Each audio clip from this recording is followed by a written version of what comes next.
नमस्कार, मैं हूं श्वेता झा और आप देख रहे हैं आज तक। करनाल में किसानों पर लाठीचार्ज पर सियासी संग्राम छिड़ गया है। हरियाणा के सीएम मनोहर लाल खट्टर ने अपने बयान में कहा था कि पंजाब की वजह से भिड़ंत की नौबत आ गई है। सीएम मनोहर लाल खट्टर से खास बातचीत की हमारे संवाददाता अशोक सिंघल ने।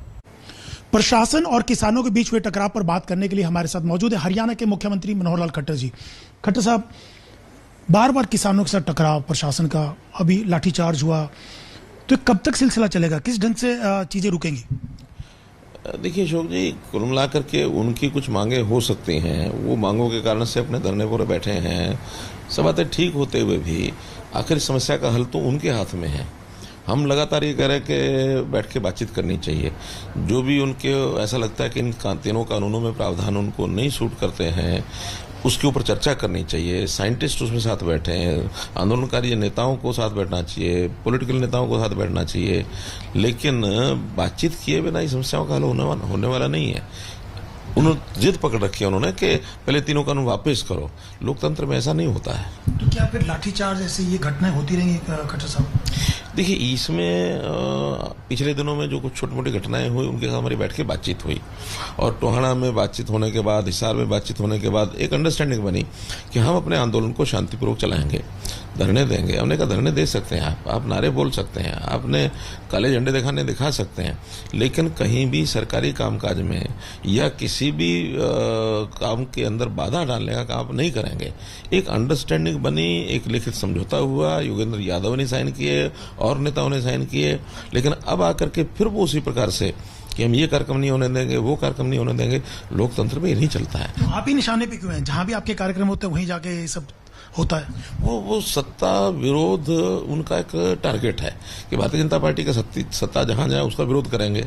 और उस विरोध करने वालों में भी इनको जो शय मिली हुई है ये राजनीतिक दलों से मिली हुई है।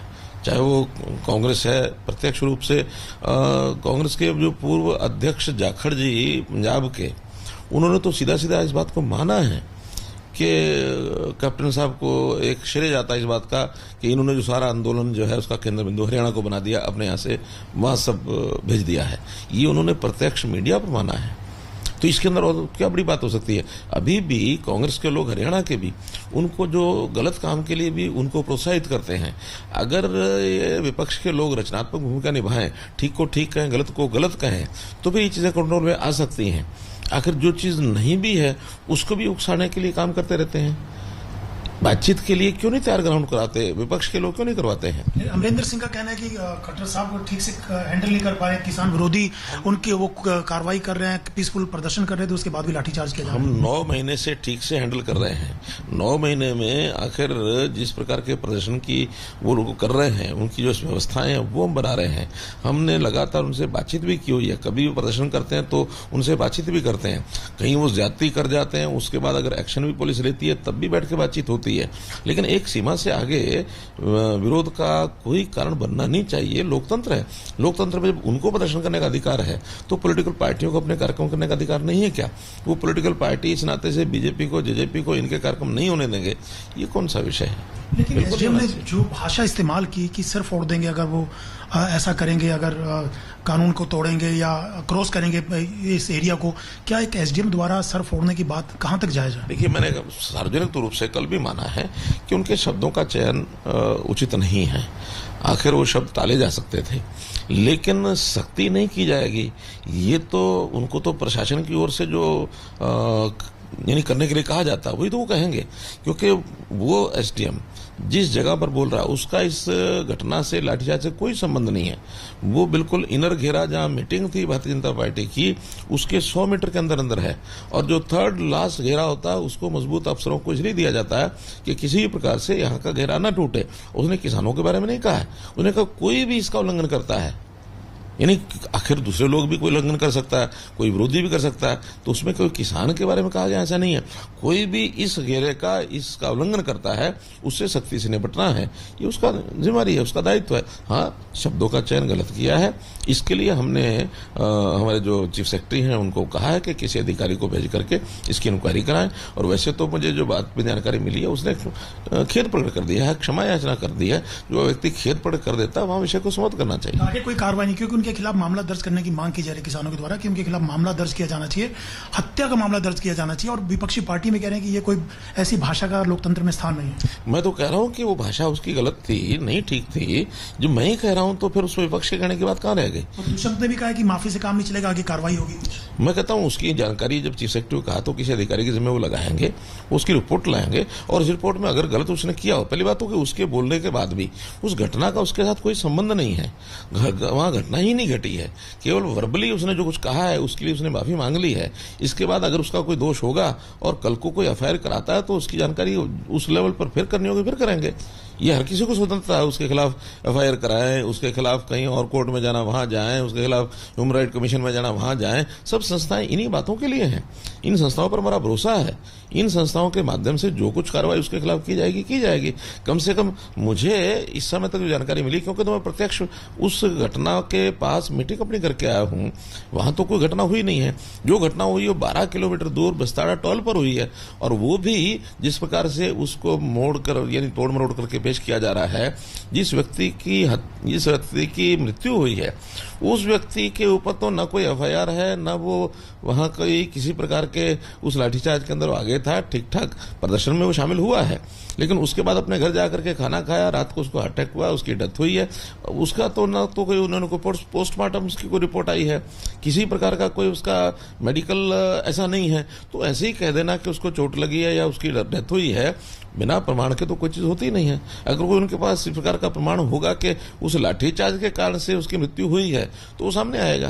खट्टर साहब, किसान संगठनों ने वार्निंग दी है, 6 अल्टीमेटम दिया 6 सितंबर तक का कि अगर तब तक मुआवजा नहीं दिया जाता है, कार्रवाई नहीं होती है, तो फिर आगे ये आंदोलन को बढ़ाएंगे, डिस्ट्रिक्ट लेवल पे जगह जगह घेराव करेंगे। देखिए, इस प्रकार की होची बातें बोलने का कोई कारण नहीं है।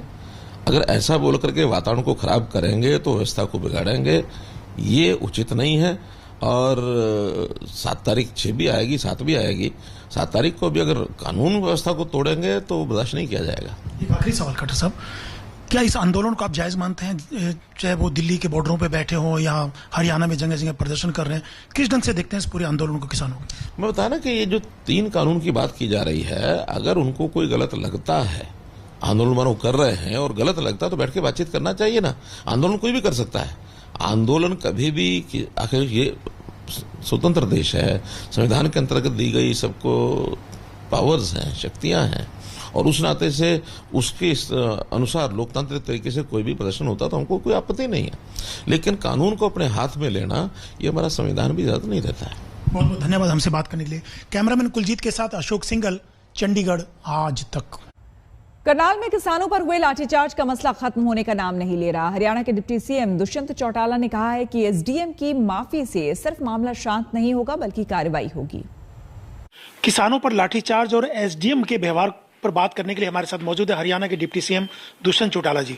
दुष्यंत जी, जिस ढंग से लाठीचार्ज हो रहा है और आपका परिवार हमेशा से, अगर चौधरी देवीलाल से अगर शुरू करें, किसानों की वकालत करता रहा, किसानों के लिए लड़ाइयां लड़ी, जाटों की राजनीति रही, अब जिस ढंग से किसान सवाल उठा रहे हैं आपको लेके भी कि दुष्यंत चौटाला अब मतलब टारगेट पे हैं आप, तो ये आपको लगता है क्या आपको दबाव में नहीं है तमाम बयानों को लेके जो किसानों का व्यवहार है? अशोक जी, जिस दिन इन बिल्स का ड्राफ्ट बना था उस दिन से मैं तो टारगेट से हटा नहीं, और कई ऐसे लोग हैं जिनका खुद का राजनीतिक भविष्य इनसिक्योरिटी की ओर है तो वो मेरे को टारगेट कर रहे हैं।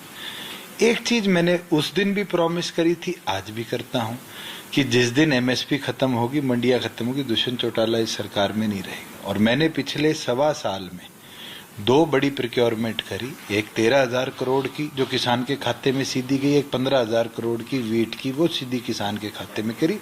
और हम तैयार है पैडी की दोबारा प्रोक्योरमेंट, बाजरे की दोबारा प्रोक्योरमेंट करने के लिए। मंडियां बंद होने की बात होती थी, हमने परसों ही ई भूमि पे डालकर 56 एकड़ जमीन सिरसा में 1 करोड़ से लेकर 60 लाख तक के दाम पे किसानों से खरीदी है कि हम एडिशनल मंडी सिरसा में बनाएंगे। अगर सरकार की मंशा मंडी बंद करने की है तो क्यों इतना पैसा खर्च? तो ये जो आंदोलन कर रहे हैं, आपको ये ठीक नहीं लगता कि ये सही नहीं है आंदोलन इनका? पूछना चाहता हूं कि तीनों एक्ट्स में कहां सरकार के इंफ्रास्ट्रक्चर को बंद करने की या किसान के काला कानून जो बोलते हैं उसकी बात करी गई है? जरूर इसमें 2-4 अमेंडमेंट्स की जरूरत है। केंद्र तैयार है केंद्र ने पहली चर्चाओं में भी बात करी थी, इसको डेफर करने की बात करी थी, फिर ये 40 लोग चर्चा में क्यों नहीं आ रहे?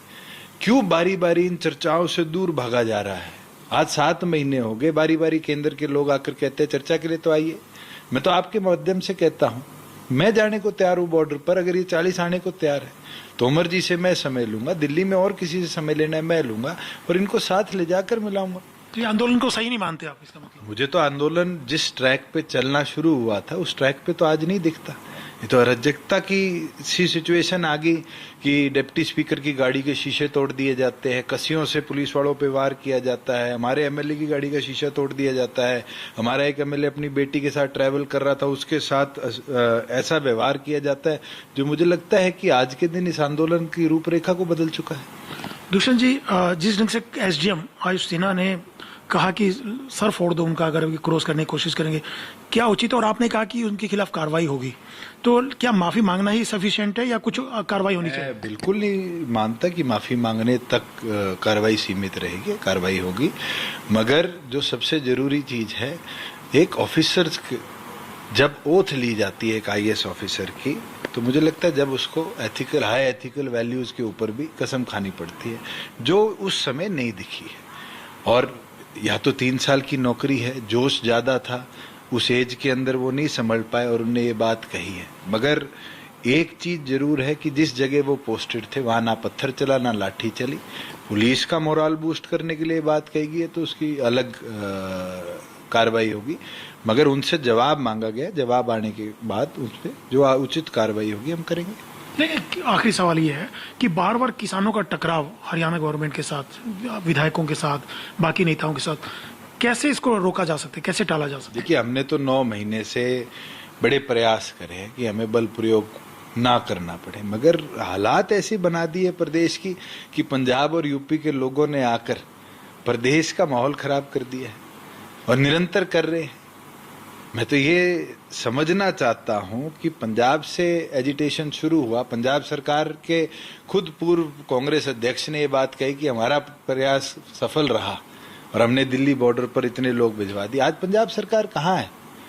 हम डायरेक्ट खाते में पैसे देते थे, कैप्टन साहब ने शुरू किया पंजाब में, ही फॉलोड अस। हमारे गन्ने के दाम को अब के पंजाब के अध्यक्ष कहते हैं और उससे 2 दिन बाद पंजाब सरकार हमारे से बराबर या ज्यादा गन्ने का भाव देने लगती है। इसका मतलब हरियाणा की जो एग्रीगेरियन इकोनॉमी है वो कामयाब है और उसको डिस्टेबलाइज करने का ये प्रयास किया जा रहा है। राज्यपाल हैं सत्यपाल मलिक, उन्होंने कहा है कि जिस ढंग से किसानों के साथ व्यवहार किया जा रहा है हरियाणा में वो ठीक नहीं है।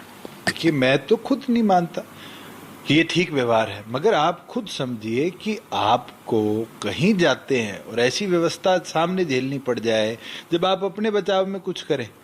अब जिस तरह की वीडियो है और कस्सी लेकर पुलिस वाले पे 2 बार हमला हुआ, तो पुलिस वाला क्या वेट करके माला पहनाए? वो अपना बचाव तो करेगा। और हमने तो निरंतर पिछले 9 महीनों में प्रयास किया है कि किसी तरह की टेंशन प्रदेश में क्रिएट ना हो, और उसके लिए सरकार ने तो कई बार अपने प्रोग्राम डाइवर्ट करे। इन्हें तो 15 अगस्त हो, 26 जनवरी हो, हर प्रोग्राम के अंदर कहीं ना कहीं बाधा डालने के लिए प्रयास करे, फिर भी हमने पीसफुली काम किया है। डिप्टी स्पीकर की गाड़ी पूरी तौर पर सिरसा में तोड़ी गई, शायद आप लोगों ने भी टीवी पर दिखाई, उसके बावजूद भी एक डंडा नहीं चला। तो क्या सरकार इतनी कमजोर पड़ जाए कि बारी बारी आप सरकार के ऊपर हमला भी करे, सरकारी माल का नुकसान भी करे और फिर हम दर्शक बन के बैठे रहे? इसी के साथ हम रुकेंगे छोटे से ब्रेक के लिए। बने रहे हमारे साथ, देखते रहिए आज तक। आज तक बेमिसाल 20 साल।